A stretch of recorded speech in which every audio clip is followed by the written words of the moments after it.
Hey there, Kendall County. This is Jon Tipton with Robert Saenz on another edition of the Texas Examiner Kendall County edition.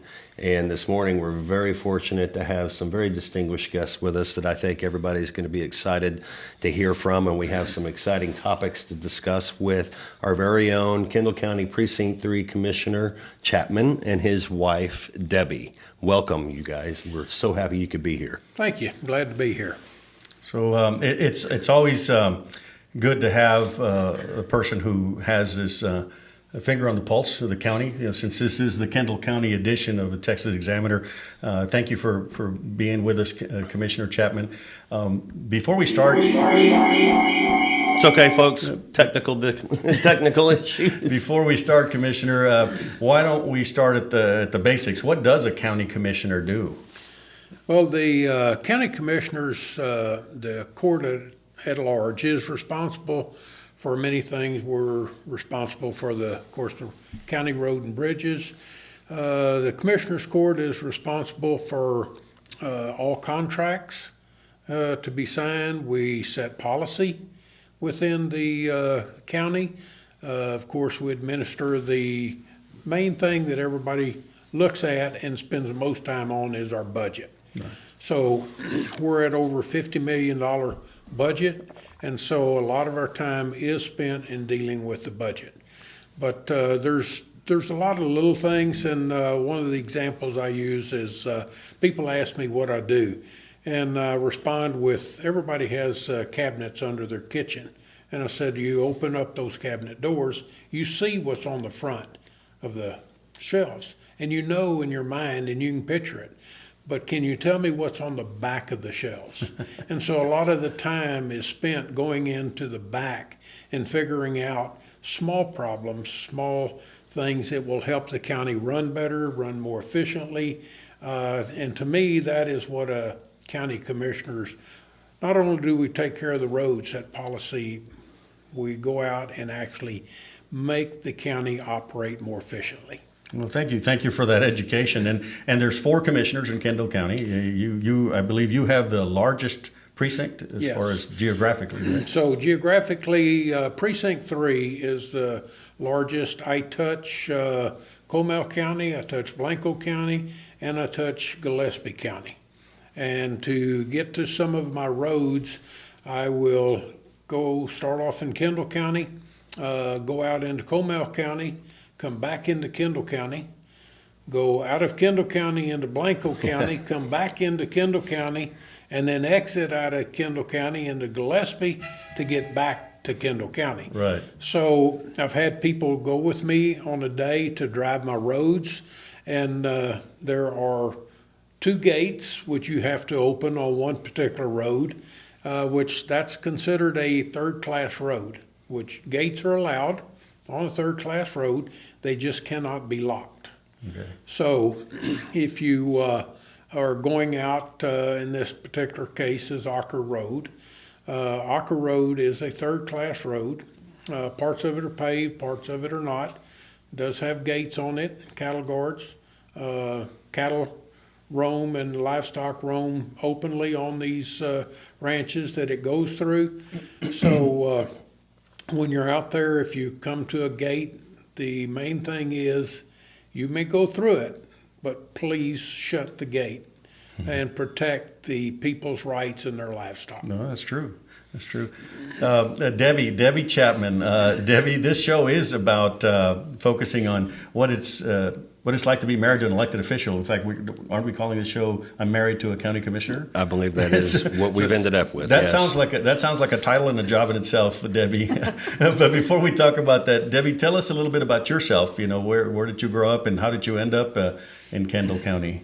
I was born and raised in San Antonio, and we moved here many years ago when I was 14. Okay. Ended up getting married, raised my kids here and grandkids, and love it.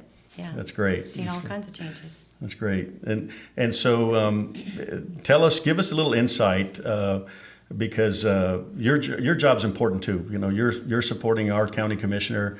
And you know, on good days and bad days, I'm sure. So, tell us, the role of a spouse of an elected official, and where are the boundaries? What are the challenges and the rewards too?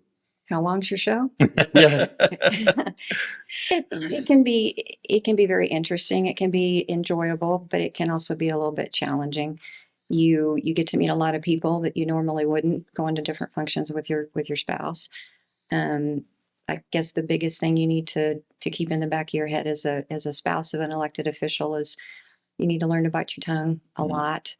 The realization that your spouse is not going to be liked by everyone, and you're going to be faced with a lot of incidences where there could be things said in the negative, and your instinct is to correct it, but you really shouldn't, only based on the fact that I'm not privy to all of the information, and trying to correct it could probably harm it more than do any good. Well, that's very well said, don't you think so? I John? agree, 100%, right? Sounds like she's ready to be the first lady of I think you're the right. United States. No. We're not careful, we may be voting for Debbie for something here in the future. Well, let's not take any credit. Let's not take any light away from the commissioners. Yep, right. Commissioner, aren't you up for re-election?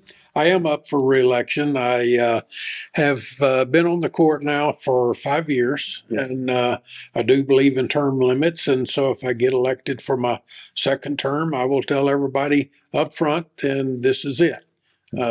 So I will adhere to the term limits, and after my second full term, I will tell everybody I am not running again. Well, I that's think that carries a honorable. lot of weight. Yes, Yes, absolutely carries a lot of weight. And why, Commissioner? Why run again? Is there something left unfinished? I've got quite a few projects on board right now. I've got some that are unfinished. I would like to see them through, and I do not want to give whoever follows up in my office, I do not want to give them a bunch of unfinished work to do. I want to give them a clean slate that they can start their own projects and get them done while they're in office. So currently we have some of my projects that I have worked on and still working on is we have a nice CMS building up on North Main, but from the get-go, we really never had enough parking. And it is that building is a secondary emergency operations center if needed. And so while it's a nice facility, a nice meeting room, we just didn't have enough parking. So I worked with the city and to obtain some additional land so that we could create the amount of parking we really needed. We did that. Our own road and bridge department came in and prepped it and got it going, and we got it paved, and we have a nice facility there now. That one's complete. We've been working out here in Bergheim for a year to and proudly, I would say, with the school district being a very important partner in this, is we're going to be building very shortly a EMS and sheriff substation on the Voss property and Voss Middle School property.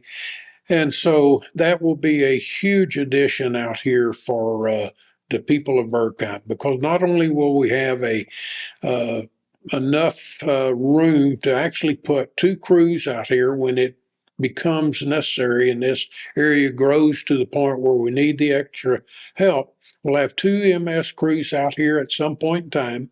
For right now, it'll only be 1. But more importantly, we will have a sheriff's substation out here. So we're going to have, and I talked to one of the lieutenants about this the other day, and he wants to actually have people report to this station and work out of this station. So their presence is here 24/7. That's great. And I think that's important to the people out in this end of the county to have that 24/7 presence of law enforcement out here. So that's something that hopefully we've already gone out to bid.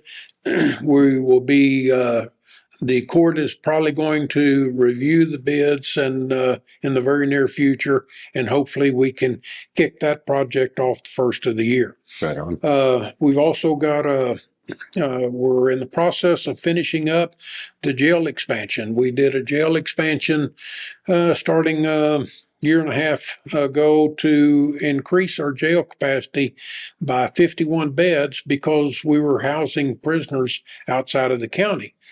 So we just felt, the court at the time felt that it was better to go ahead and do an addition and not have to house those prisoners outside the county and pay those fees. Saves us some dollars in the Save long us run. some dollars in the long run. And so we're be wrapping that up this year yet. So I'm proud to say that'll be finished pretty quick.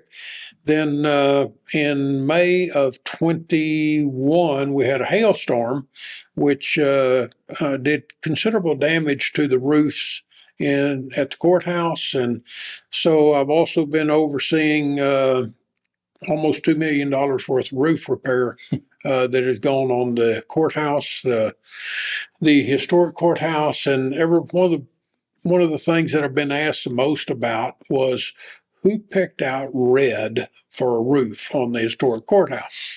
It's always been red. Over the years it faded.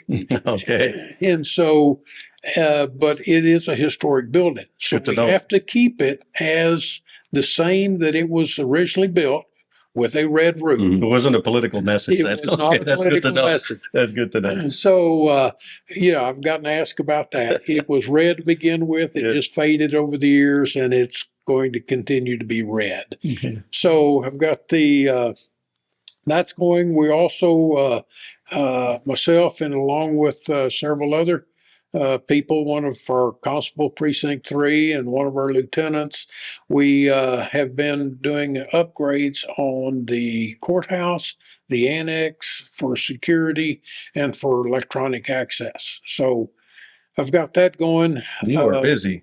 So I've had a lot of projects. Do you have any going. projects at home? Do you have time? Occasionally I do. That sounds like a lot of work. Occasionally, but no, it's what I enjoy. Yes. I told whenever I was chosen to run in 2018, I was told to people that I would be a full-time commissioner, and so that's what I am. Well, thank you. It's interesting, though, that you bring that up. Do you think your constituents or all the constituents of the county have a different perception of how our elected officials should be? I mean, how they should be working, what kind of time frame they should be keeping? Oh, I think absolutely. Everybody has their own rendition and opinions about this. I mean, and each commissioner has different responsibilities that we don't all do the exact same thing. We share different responsibilities. One commissioner may do more in one area while another commissioner does more in another area. But it is a full-time job, no matter how you slice it. It is a full-time job, in my opinion. 40 hours a week? At least. At least. There are weeks that there are more, there are weeks that it's less. But I do think 40 hours is a reasonable time to put in. But there's no provision within the law that says that you have to work so many hours. This is up to each commissioner on how much time they want to spend on the projects that they're working on. That's correct. So you're an elected official and you report to the people. And so if the people don't feel you're doing your job, then obviously it's their prerogative to vote you out. But you have to be, you can be a full-time commissioner in different ways. And I mean, I will say for me, when I say I'm a full-time, I either have to be in my pickup out in the county and looking at the roads and bridges, or I have to be in my office. Right. Some people work very well from home, and they can, because a lot of the work that we do can be done off of a computer, whether you're at the office or at your house. And so it's each I'm kind of old school, Commissioner. I like it when I go to the county courthouse and I go over and they're there. knock on your Yeah, door, and absolutely. you're there, and they're there. But I understand you all have a lot of area to cover and all. But every time I've gone there, and well, not every time, but I've been pretty lucky to catch you when I'm in the courthouse. And I have been chastised before by one individual for not being there because he came over to get a cup of coffee, Oh, and I wasn't that's there. important to your but constituents. you were out on the roads, I'm sure. And I was somewhere, but I was not there, and so I did get chastised a little bit for not being available to make him a cup of coffee. Debbie, what in the time that you've been with Richard as he's been a commissioner, what comes to mind as one of the proudest moments that you've had when you about Commissioner Chapman? What's made you the proudest? The fact that he took on the challenge of being a commissioner to run for it, stating that he was going to be full-time, and he's done exactly that, almost to a fault. Yeah. But he's done exactly that. Yeah. So, I guess does he finish his projects at home too? No. Oh, okay. He loves what he does as a commissioner. Let me put it that way. Right. But the honey-do list, no. It's not getting done. Okay. Well, thank you for being honest. So I'm kind of interested, and just a little to set the stage here. In the military, right? You have your commissioned officers and your non-commissioned officers, and as they progress in rank, and then their husbands or their spouses earn more responsibility.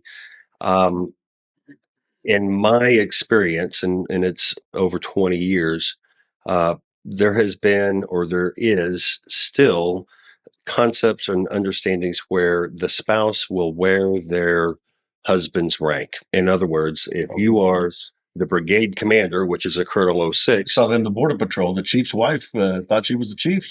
Exactly. Exactly. And so, they run around and every time they open their mouth, that everybody that works for their spouse has to listen to what they say. And that really sets a bad precedent and kind of interrupts the command structure and the flow of information.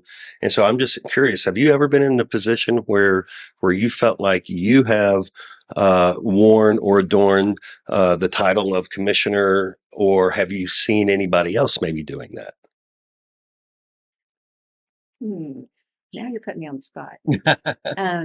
Personally, no. I don't feel like I've had to, nor do I want to. Right. There again, that goes back to knowing when to hold your tongue, because you're not privy to everything that happens in the courthouse. Right. And so, again, you can do more harm than good if you try to put that on when you only have half the hat. Right. What others do is strictly their prerogative to handle it however they feel like they need to do. Sure.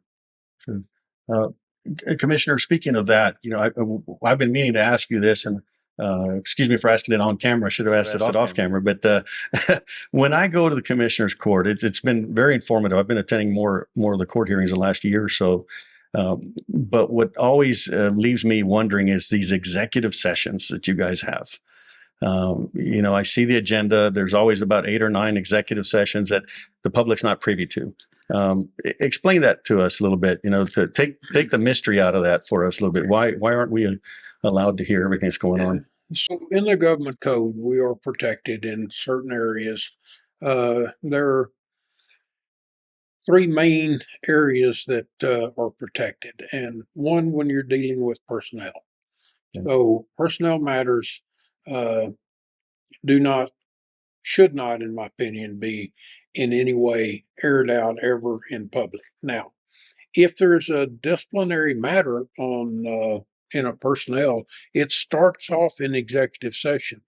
Now, the actual individual or the employee or department head, whoever it might be, even elected official, if they're being talked about or talked to, has the right then of saying, I do not want this held in executive session, and I want it transferred to open session. And that has happened before. And that's exactly what we do. Interesting. So legal matters, and without going into anything that I can't, if talking about any lawsuits, and on a regular basis, either the county is being sued or is suing somebody. And so those, of course, can't be talked in open session. Those have to be talked about in closed session. And then you have contract negotiations, such as for purchasing land. So naturally, whenever we get into this Prop A money that the voters approved, we don't want to go out into open session and say, hey, we're going to go buy this piece of property over here and talk about this, because that could negatively impact the court's ability to negotiate Right. a good price for the county. So that has to be done in closed session. And only at the time that we actually come out and officially make the offer does it become into open session. I will say that we can talk about matters in executive session, but we can never vote in executive session. For executives, we always have to come out of executive session, make a motion, and vote on it in open session. Interesting. So the actual decisions we can talk about, but the actual decision itself cannot be done in closed session. And you can't even talk to Debbie about it, I'm sure. And I do not. Right. Cannot. Yeah, Right. that's So executive session is that we are bound to keep it within executive Privacy. session until it becomes public knowledge. Is there a disciplinary action or a law or something that could happen if that information was to get out, if you were? There is, and it is covered within the either the local government code or government code, that what you can and can't do and what the provisions are for punishment if somebody You could get in a lot of trouble. violates that. But it is, and I believe it's a misdemeanor. Okay. Right. Probably John can say more about that than I can. But anyway, yes, it is a misdemeanor. You can be charged. And Debbie, have you ever disagreed with Richard privately on some of these issues that are in the forefront of the county? You know, we're married, right? Yes, yes.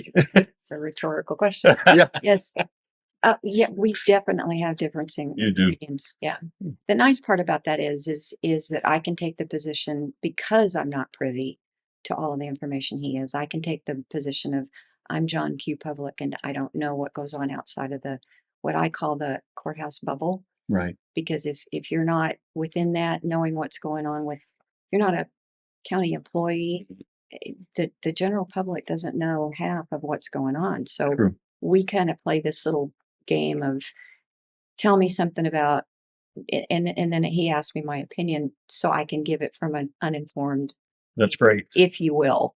Right. You know, Like the layman or the public Exactly. like myself. Like- Yeah. And that's happened to me, actually, John. There's been times that I've called Mr. Chapman. Commissioner Chapman happens to be my commissioner in my precinct. Right. Mine as And well. I've called him sometimes when I'm hot under the collar about something and 8 o'clock at night, and he'll tell me, no, Robert, hold on. Here's the other side of the story. And kind of tempers my, So you're the guy that didn't get the cup of coffee. well, we won't go into that. That's going to go into executive session. Right. And, so Commissioner, so after 4 years, another 4 years, assuming you're getting reelected, what's the plan after that? Just to retire. Stick around And, Kendall County? Yes. Good. This is our home now. I Okay. mean, and we'll never leave Kendall County, I don't think. I mean, we both love it here. It's a great county. It's got great people. We were in business for 36 years here in the county. Right. And being in business is not a lot of difference than being a commissioner. 99% of the people you deal with are great to deal with, Mhm. and they're just good people. You've always got 1% that, but that 1% is you're going to deal with in life no matter what. And that's a loud minority, right? Going back to what we were talking about earlier, what is your biggest challenge being married to a politician? What have you do? Is it maybe constituents trying to approach you to get information about what's going on? Where are you Getting put on podcasts. Right, getting put on podcasts. Where do you feel that your biggest challenge is? You do get asked a lot of questions about, well, how does Richard feel about XYZ? Mhm. Or why did your husband vote the way he did? Or You handle that. everything. Right. You basically say, yeah, here's his card. Please contact him and discuss it with him. It's not that I don't think I should stand my own ground, but there again, you have to understand you're not privy to a lot, and you're not privy to executive session. You're not privy to a lot of things, and therein lies the problem. So that can be a little bit challenging. There was one thing that you could impart upon the constituents and the viewers and listeners to our show, what would that be? With respect to being a spouse of a politician and the future of the county. Don't put the spouse in the position to speak for the elected official. It's totally unfair. That's wise. I think that's extremely wise. Yes. We do not agree on everything. Right. And a lot of times, if you're asked your opinion, the general consensus, in my opinion, is if I were to give an answer, Mhm. they're going to construe it as that's how he feels. Right. Automatically make that assumption that you guys, that may not be there. I think it's very astute. Very astute, definitely. And Commissioner, what you've said you're going to run one more time, and elected, you'll retire after that. What advice do you have for someone that's interested in running for your seat when you're hanging up the hat? What I would advise is, if you don't want to go into it, just full-fledged commissioner, be a full-time commissioner. If your heart's not in it, if you don't like dealing with people, then don't do it. I mean, if you don't, you've got to really love what you do to do this job. And I've had a lot of people, in fact, one called me the other day after I'd announced that I'm running again, and they said, "What is wrong with you?" And I get it. It can be challenging at times, but I love dealing with people, and I love this county, and I wouldn't do it if I didn't like what I did. Sure. And so, I guess the sole advice is don't come into it for anything other than you want to help the county and you want to help the people. So just kind of going back on what we were visiting about during the break, I think there is a misconception, or there is a misunderstanding amongst the general public about how commissioners are able to communicate. And sometimes you may have been presented with a question where either through Zoom or somebody who attends in person, they're not actually witnessing the commissioners talk amongst each other. Now, that also brings up another situation where I don't believe, and correct me if I'm wrong, but you don't belong to any other governmental boards or any extraneous outside the county purview of commissioner, do you? As in the water board or anything like that? No, I do not, but it doesn't, being a commissioner does not mean you cannot be on a board. Previously, we had Commissioner Elkins, who was on the GVTC board. And so doesn't mean that he could not do his job there and be a commissioner.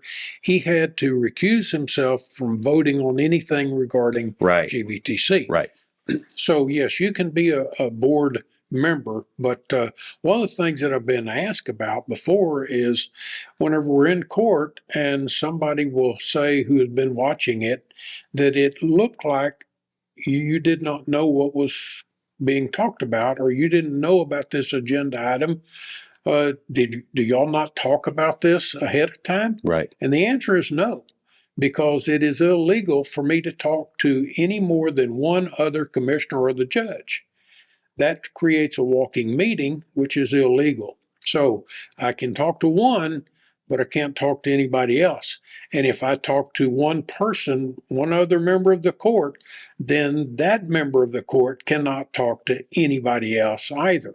Yeah. So sometimes whenever you get this deer in the headlight look from a commissioner that's up there when this discussion comes up, it's because this is the actual first time that we've seen or heard about this. That's good to know. So that is why we have some of the meetings have been going on a little bit longer, is because when you're discussing a lot of items and the commissioners are not fully informed, we have to use this open platform to get everybody informed, and then before we can actually make a decision. Well, Understood. There it is. There you have it, folks. It sounds like the county commissioners in Kendall County have a lot on their plate, especially you, Commissioner Chapman. Do. And it sounds like the spouse of the county commissioner has a lot on her plate too, because there's a lot of honeydews that aren't finished at home because of all the work. It's a he's big doing. sacrifice. Yes. It's actually a But huge sacrifice. it is. But thank you, Debbie, for providing your husband all the support that he needs so that he can help the rest of the community. Your role as wife of an elected official is very important, and we recognize it. And thank you, Commissioner Chapman. Thank you for running again, and because John and I are always trying to encourage people to run for office. It's an honorable profession, contrary to what many people say. To serve your community, serve your country, and you're doing just that. Well, thank y'all, and thank y'all for having us on here, and thank y'all for doing this show and getting information out to the people, because information is really the power that the people have. Absolutely. Absolutely. And I'd like to take this moment to remind all the voters and constituents within the county, if you have not attended a commissioner's court meeting, we know that sometimes it's a struggle to make work between kids and other responsibilities that you may have. If you haven't been, you really should go so you can understand how the process They can works. get it on Zoom too now. And they can watch it on Zoom. But again, there's nothing that replaces actually being physically in the courtroom, okay, and understanding the other people. On the Zoom, you don't get to see who's in the crowd. You only get to see, kind of what's going on up in the court. Because I'm not sure who's running the camera, but it's never really coordinated, and it's confusing. So being in the courtroom, I believe, is essential. And they occur on the second and fourth Monday of every month, unless there's a holiday or something overrides that, which the general public will always know about. Also, those the meeting notes or the agenda items are always posted the Friday, I believe, before Thursday on the courthouse doors. For anybody to go and look. And then, of course, you can go to the county website and log on and see what's coming up on the agenda as well, I believe. Yes. And one last thing, John, is, your county commissioners are really your voice, and they're a lot more accessible than people realize. You could try to call your congressman, your state senator, your state rep, and often you'll get a staffer. I call Commissioner Chapman, I get Commissioner Chapman. Right. And often you can use them to help you. They're here to serve you. So call them with your concerns, your suggestions. They're your representatives. So, Debbie, thank you again for agreeing to be on the show with us today. I think you've provided some great insight for the listeners and the viewers. Commissioner Chapman, thank you as well. I think there is going to be ample opportunity, if you're willing, to be able to come back onto the show to discuss further developments on the projects that you're working on. I think a lot of folks, to include some small business folks, are going to be interested in lessons learned from this the past iteration of the last solar eclipse, and what we're planning and how we're going to how the county's going to prepare for the next one, which supposedly is going to be a larger draw of people amongst the roads. And there's always going to be an opportunity to talk about what's going on. So that is an open invitation, I believe, from Robert and I, that we'd like to extend to you, that when you have something you'd wish to communicate to the public, we would like to help you be able to do that. Because as you stated, an informed public is a very effective public. And so we want these constituents to know exactly what's going on and when it's going on and how they can contribute. So thank you, folks. Stay tuned for our next episode of the Texas Examiner. Follow us on YouTube, on X, formerly Twitter, social media. And don't forget, if you've got people that you'd like to hear more about and you'd like to have them here on the show, send us an email. Let us know who you'd like for us to invite and have on the show. We're here to provide information to our residents in Kendall County, and your help is appreciated. So we're also on Rumble. I think you mentioned Twitter, yes. On TikTok. We'll be releasing short reels and things that are going on and that we're planning.